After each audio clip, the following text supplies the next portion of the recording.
చింతలపూడి జన ప్రభంజనం అయింది.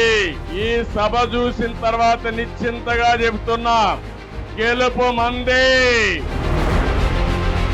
అయ్యా జగన్మోహన్ రెడ్డి, నువ్వు అర్జునుడివి కాదు, పంచభూతాల్ని రాష్ట్రాన్ని మింగేసేటువంటి అక్రమార్జునుడివి. మళ్లీ చెప్తున్నా, దేశ రాజకీయాల్లో ఇంత అక్రమార్జునుడిని నా జీవితంలో ఎప్పుడు చూడలేదు. అంత దుర్మార్గమైన ముఖ్యమంత్రి. 4 సంవత్సరాల 10 నెలలు, ఇంక 2 నెలలే మిగిలింది. రాష్ట్రాన్ని సర్వనాశనం చేశాడు, బ్రాండ్ ఇమేజ్ దెబ్బతీశాడు. ఇవన్నీ చేసి నిన్న మాట్లాడుతున్నాడు, మొన్న ఒక మీటింగ్ లో మాట్లాడాడు. ఏదో ఇంటర్వ్యూలో ఒక మాట మాట్లాడుతూ, నేను చాలా హ్యాపీగా దిగిపోతా, నాకేం నష్టం లేదు అని మాట్లాడే పరిస్థితికి వచ్చాడు.